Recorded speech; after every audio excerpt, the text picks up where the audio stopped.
Selamat datang di channel Dengarkan Buku. Ini adalah audiobook The Count of Monte Cristo karya Alexandre Dumas. Bab 64, Si Pengemis. Malam itu berlalu. Madame de Villefort menyatakan keinginannya untuk segera kembali ke Paris. Sesuatu yang tak berani dilakukan Madame Danglars, meski ia jelas gelisah. Atas permintaan istrinya, Monsieur de Villefort menjadi orang pertama yang memberi isyarat keberangkatan. Ia menawarkan tempat di kereta landaunya kepada Madame Danglars agar ia berada di bawah pengawasan istrinya. Adapun Monsieur Danglars yang tenggelam dalam percakapan menarik dengan Monsieur Cavalcanti sama sekali tak memperhatikan apapun yang terjadi di sekitarnya. Sementara Monte Cristo meminjam botol aromaterapi milik Madame de Villefort. Ia sempat melihat Villefort mendekati Madame Danglars dan segera menebak apa yang telah terjadi di antara mereka. Meski bisikan mereka begitu pelan hingga nyaris tak terdengar oleh sang barones sendiri. Tanpa menghalangi rencana mereka, Monte Cristo membiarkan Morel, Chateau Renaud, dan Debray pulang berkuda. Sementara para wanita naik kereta Villefort. Danglars yang semakin terpesona oleh Mayor Cavalcanti menawarkan tempat di keretanya. Andrea Cavalcanti menemukan kereta Tilbury-nya sudah menunggu di depan pintu. Pengurusnya yang dalam segala hal meniru gaya Inggris secara berlebihan, berdiri jinjit sambil memegang seekor kuda abu-abu besar. Selama makan malam, Andrea hampir tak berkata apa-apa. Ia memang cerdas dan takut mengucapkan kebodohan di hadapan orang-orang penting ini. Terutama karena di antara mereka duduk sang jaksa kerajaan yang membuat matanya terbelalak. Ia lalu didekati Danglars yang dengan sekilas pandang pada sang mayor yang kaku dan putranya yang rendah hati, ditambah keramahan luar biasa sang Count, segera menyimpulkan bahwa mereka adalah keluarga kaya raya yang datang ke Paris untuk menyelesaikan pendidikan dunia sang ahli waris. Danglars memandang dengan takjub berlian besar yang bersinar di jari kelingking sang mayor. Sang mayor, sebagai pria bijak, telah segera menukar uang kertasnya menjadi aset yang lebih aman. Setelah makan malam, dengan dalih urusan bisnis, Danglars menanyai ayah dan anak tentang gaya hidup mereka. Keduanya yang tahu bahwa melalui Danglars lah sang ayah akan menerima 48.000 franc dan sang anak 50.000 livres per tahun, begitu ramah hingga mereka bahkan rela berjabat tangan dengan pelayan sang bankir. Karena rasa terima kasih mereka butuh saluran untuk diekspresikan. Namun satu hal di atas segalanya yang memperdalam rasa hormat bahkan hampir penghormatan Danglars terhadap Cavalcanti, sang mayor setia pada prinsip Horace nil admirari. Jangan kagum pada apapun. Hanya menunjukkan pengetahuannya dengan menyatakan di mana lamprey terbaik ditangkap. Lalu ia memakannya tanpa komentar lebih lanjut. Danglars pun menyimpulkan bahwa kemewahan semacam itu biasa di meja keluarga Cavalcanti yang terhormat. Mungkin di Lucca mereka menyantap ikan trout dari Swiss dan lobster dari Inggris dengan cara yang sama seperti sang Count mendatangkan lamprey dari Danau Fusaro dan sterlet dari Volga. Maka dengan penuh kesopanan, Danglars mendengar Cavalcanti berkata, "Besok, Tuan, saya akan berhormat mengunjungi Anda untuk urusan bisnis." "Dan saya, Tuan," jawab Danglars, "akan sangat senang menerima Anda." Lalu ia menawarkan tumpangan ke Hotel des Princes, asalkan tidak merepotkan sang putra. Cavalcanti menjawab bahwa putranya kini hidup mandiri, memiliki kuda dan kereta sendiri. Dan karena mereka datang terpisah, tak sulit bagi mereka pulang terpisah pula. Sang mayor yang duduk di samping Danglars, yang semakin terkesan oleh prinsip ketertiban dan ekonomi sang pria ini, padahal ia mampu memberi putranya 60.000 franc per tahun, yang berarti kekayaannya pasti mencapai 500.000 hingga 600.000 livres. Adapun Andrea, demi pamer, mulai memarahi pengurusnya karena membawa Tilbury ke gerbang luar, bukan ke tangga depan. Sehingga ia harus berjalan 30 langkah. Sang pengurus menerima teguran itu dengan rendah hati, memegang tali kekang kuda dengan tangan kiri dan menyerahkan tali kendali ke Andrea dengan tangan kanan. Andrea mengambilnya, lalu menjejakkan sepatu mengilapnya dengan ringan di pijakan kereta. Tiba-tiba sebuah tangan menyentuh bahunya. Pemuda itu berbalik, mengira Danglars atau Monte Cristo lupa sesuatu dan kembali menemuinya. Namun yang ia lihat hanyalah wajah asing, terbakar matahari, dikelilingi janggut tebal dengan mata berkilau seperti batu karbunkel dan senyum yang memperlihatkan deretan gigi putih tajam seperti serigala atau serigala padang pasir. Sebuah sapu tangan merah melingkari kepalanya yang beruban. Pakaiannya compang-camping dan kotor, menyelimuti tubuhnya yang kurus dan bertulang besar, seolah tulang-tulangnya akan berderak saat berjalan. Tangan yang menyentuh bahunya yang pertama kali dilihat Andrea tampak raksasa. Apakah Andrea mengenali wajah itu dalam cahaya lentera Tilbury-nya atau hanya terkejut oleh penampilan mengerikan orang itu? Kita tidak tahu. Yang pasti, ia gemetar dan mundur tiba-tiba. "Apa maumu?" tanyanya. "Maafkan saya, sahabatku, jika saya mengganggu," kata pria bersapu tangan merah itu. "Saya hanya ingin berbicara dengan Anda." "Kau tak berhak mengemis di malam hari," sergah sang pengurus berusaha mengusir si pengganggu. "Aku bukan pengemis, kawan baik," jawab orang asing itu pada pelayan dengan sorot mata penuh ironi dan senyum mengerikan yang membuat sang pelayan mundur.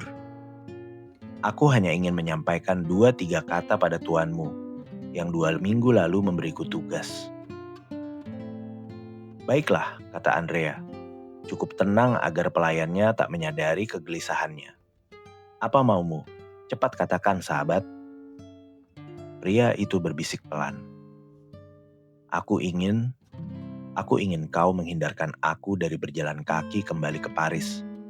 Aku sangat lelah dan karena aku tak makan sebaik dirimu, aku nyaris tak bisa berdiri." Pemuda itu menggigil mendengar keakraban aneh ini. "Katakan, apa yang kau inginkan?" "Baiklah, aku ingin kau membawaku dalam kereta mewahmu ini." Wajah Andrea memucat, tapi dia diam. "Ya," kata pria itu sambil memasukkan tangan ke saku dan menatap Andrea dengan lancang. "Aku tiba-tiba punya keinginan ini. Mengerti, Tuan Benedetto?" Mendengar nama itu, pemuda itu pasti berpikir sejenak. Ia lalu mendekati pengurusnya dan berkata, "Orang ini benar. Aku memang memberinya tugas, dan ia harus melaporkan hasilnya. Pergilah ke gerbang kota, ambil taksi, jangan sampai terlambat." Sang pengurus yang terkejut pun pergi. "Biarkan aku setidaknya sampai ke tempat yang teduh," kata Andrea.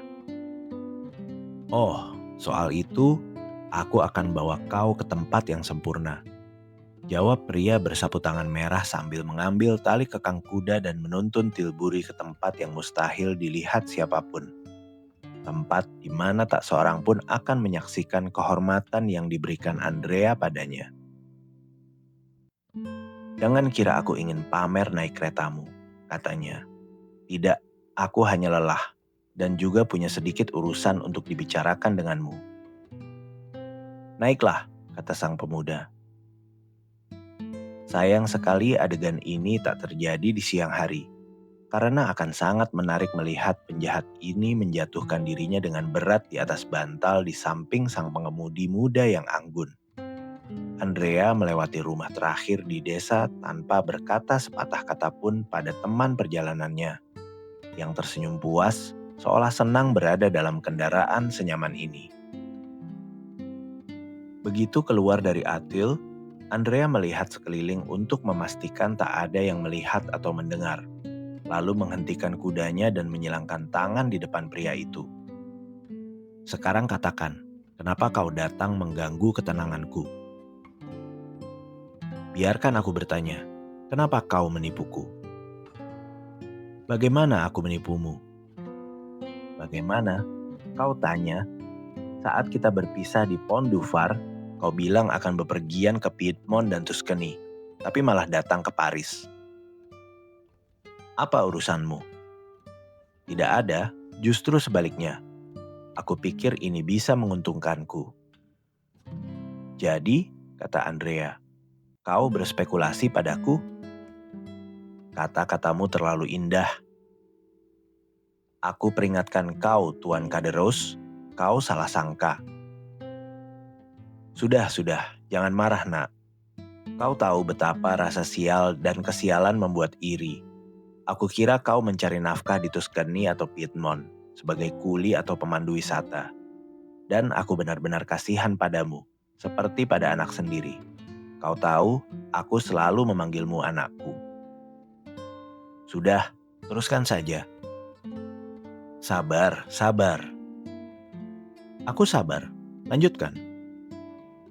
Tiba-tiba aku melihatmu melewati gerbang kota dengan pengurus, Tilbury, dan pakaian baru yang mewah. Pasti kau menemukan tambang emas atau jadi maklar saham. Jadi kau iri? Tidak, aku senang. Sangat senang hingga ingin mengucapkan selamat. Tapi karena pakaianku tak layak, aku menunggu kesempatan yang tak akan mencorengmu. Dan kesempatan bagus apa yang kau pilih ini? Seru Andrea. Kau bicara padaku di depan pelayanku. Apa boleh buat nak? Aku bicara saat bisa menangkapmu. Kudamu cepat, tilburimu ringan. Kau licin seperti belut. Jika malam ini aku gagal, mungkin tak ada kesempatan lain. Kau lihat, aku tak menyembunyikan diri. Kau beruntung. Aku berharap bisa berkata demikian karena aku memang bersembunyi. Dan aku takut kau tak mengenaliku. Tapi ternyata kau mengenali, tambah Kaderos dengan senyum tak enaknya. Sangat sopan darimu. Cukup, apa maumu? Kau tak bicara mesra padaku, Benedetto, sahabat lamaku. Itu tak baik. Hati-hati atau aku bisa jadi merepotkanmu. Ancaman ini meredam amarah sang pemuda. Ia kembali memacu kudanya. Kau tak boleh bicara begitu pada sahabat lama sepertiku, Kaderos. Seperti yang kau katakan tadi. Kau orang Marseille. Aku... Apa kau sekarang tahu siapa dirimu? Tidak, aku dibesarkan di Korsika. Kau tua dan keras kepala. Aku muda dan keras kepala juga. Di antara kita ancaman tak perlu. Segalanya harus diselesaikan secara damai. Apa salahku jika nasib yang kejam padamu justru baik padaku? Jadi nasib memang baik padamu. Tilburimu, pelayanmu, pakaianmu, semua itu bukan sewaan. Bagus, lebih bagus lagi, kata Kaderos. Matanya berkilat tamak. Kau tahu itu sebelum bicara denganku, kata Andrea, semakin bersemangat. Jika aku memakai sapu tangan seperti milikmu, pakaian compang-camping dan sepatu bolong, kau takkan mengenaliku. Kau salah sangka, nak. Sekarang aku telah menemukanmu. Tak ada yang menghalangiku berpakaian layak, karena aku tahu betapa baik hatimu. Jika kau punya 2 mantel, kau akan memberiku 1. Dulu aku membagi sup dan kacangku denganmu saat kau lapar. Benar, kata Andrea. Nafsu makanmu dulu luar biasa. Masih sebesar itu. Oh iya, jawab Andrea sambil tertawa. Bagaimana kau bisa makan malam di rumah pangeran yang baru saja kau tinggalkan? Ia bukan pangeran, hanya seorang count. Count dan kaya raya ya? Ya, tapi jangan coba-coba mendekatinya. Ia bukan pria yang ramah. Oh, tenang saja. Aku tak berniat menyentuh countmu. Kau boleh memiliki dia sepenuhnya. Tapi, kata Kaderos sambil tersenyum lagi dengan ekspresi mengerikan. Kau harus membayarnya, mengerti? Baik, apa maumu? Menurutku dengan 100 franc sebulan, lalu aku bisa hidup. Dengan 100 franc? Kau mengerti, tapi dengan 150 franc aku akan sangat bahagia. Inilah 200, kata Andrea sambil menaruh 10 luis emas di tangan Kaderos. Bagus, kata Kaderos. Datanglah ke pengurusku setiap tanggal 1 dan kau akan menerima jumlah yang sama. Nah, lagi-lagi kau merendahkanku. Bagaimana? Dengan menyuruhku meminta pada pelayan, padahal aku ingin berurusan langsung denganmu. Baiklah, ambil langsung dariku. Selama aku menerima penghasilanku, kau akan dibayar. Nah, begitu. Aku selalu bilang kau pria baik, dan beruntunglah orang seperti kau saat nasib tersenyum. Tapi ceritakan, bagaimana semua ini terjadi? Kenapa kau ingin tahu? Tanya Cavalcanti. Apa? Kau menantangku lagi? Tidak, faktanya aku telah menemukan ayahku. Ayah sungguhan? Ya, asal ia terus membayarku. Kau akan menghormati dan mempercayainya. Itu benar. Siapa namanya? Mayor Cavalcanti. Apakah ia puas padamu? Sejauh ini aku memenuhi harapannya. Dan siapa yang menemukan ayah ini untukmu? Count of Monte Cristo. Pria yang rumahnya baru saja kau tinggalkan? Ya. Aku harap kau bisa carikan aku posisi sebagai kakeknya, karena ia yang mengelola peti uang. Baiklah, aku akan menyebut namamu padanya. Sementara itu, apa rencanamu? Aku? Ya, kau. Baik sekali kau peduli padaku. Karena kau peduli pada urusanku, giliranku sekarang bertanya. Ah, benar. Nah, aku akan menyewa kamar di rumah terhormat, memakai mantel layak, bercukur setiap hari dan pergi membaca koran di kafe. Malamnya, aku ke teater. Kelihatan seperti pensiunan tukang roti. Itu yang kuinginkan. Jika kau benar-benar melaksanakan rencana ini dan bersikap stabil, tak ada yang lebih baik. Menurutmu begitu, Tuan Bossuet? Lalu kau akan jadi apa? Bangsawan Perancis? Ah, kata Andrea. Siapa tahu? Mayor Cavalcanti mungkin sudah jadi bangsawan, tapi gelar turun-temurun kan sudah dihapus. Jangan bicara politik, Kaderos. Sekarang kau sudah dapat semua yang kau mau, dan kita saling mengerti. Turunlah dari tilbury ini dan menghilanglah. Tidak sama sekali, sahabat baikku. Bagaimana? Tidak sama sekali. Pikirkan sebentar. Dengan sapu tangan merah di kepala, sepatu nyaris bolong, tanpa surat-surat, tapi dengan 10 Napoleon emas di saku, belum termasuk uang yang sudah kumiliki, total sekitar 200 franc, aku pasti ditangkap di gerbang kota. Lalu untuk membela diri, aku akan bilang kau yang memberiku uang. Ini akan memicu penyelidikan, dan ketahuanlah bahwa aku pergi dari Toulon tanpa izin. Aku akan dikirim kembali ke pantai Mediterania, menjadi tahanan nomor 106 lagi. Dan mimpiku jadi pensiunan tukang roti pun sirna. Tidak, nak. Aku lebih suka tetap terhormat di ibu kota. Andrea mengerutkan kening. Memang, seperti yang ia akui sendiri, putra angkat Mayor Cavalcanti ini memang keras kepala. Ia berhenti sejenak, memandang sekeliling dengan cepat, lalu tangannya langsung menyentuh pistol di saku. Namun Kaderos, yang tak pernah mengalihkan pandangannya, diam-diam membuka pisau panjang Spanyol yang selalu ia bawa. Dua sahabat ini, seperti kita lihat, saling memahami dan sepadan. Tangan Andrea keluar dari saku dengan tenang, lalu mengusap kumis merahnya. Kaderos yang baik, katanya. Betapa bahagianya kau nanti. Aku akan berusaha, kata pemilik penginapan Pont du Gard sambil menutup pisaunya. Baiklah, kita ke Paris. Tapi bagaimana kau melewati gerbang tanpa mencurigakan? Menurutku, kau lebih berbahaya naik kereta daripada jalan kaki. Tunggu, kata Kaderus. Kita lihat saja. Ia lalu mengambil mantel besar dengan kerah lebar yang ditinggalkan sang pengurus di Tilbury. Memakainya, lalu melepas topi Cavalcanti dan memakainya sendiri. Terakhir ia mengambil sikap santai seorang pelayan yang majikannya menyetir sendiri. Tapi, kata Andrea, apa aku harus tanpa topi? Ah, angin begitu kencang, topimu bisa saja tertiup. Sudah cukup, kata Cavalcanti. Apa yang kau tunggu? Tanya Kaderus. Semoga aku bukan penyebabnya. Diam, kata Andrea. Mereka melewati gerbang tanpa insiden. Di persimpangan pertama, Andrea menghentikan kudanya dan Kaderus melompat turun.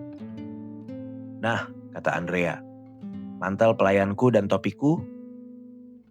Ah, kata Kaderus, kau tak mau aku kena masuk angin? Lalu apa yang harus kulakukan? Kau masih muda. Aku sudah mulai tua. Sampai jumpa Benedetto. Lalu ia berlari masuk gang dan menghilang. Ah, kata Andrea sambil menghela napas. Tak mungkin seseorang benar-benar bahagia di dunia ini.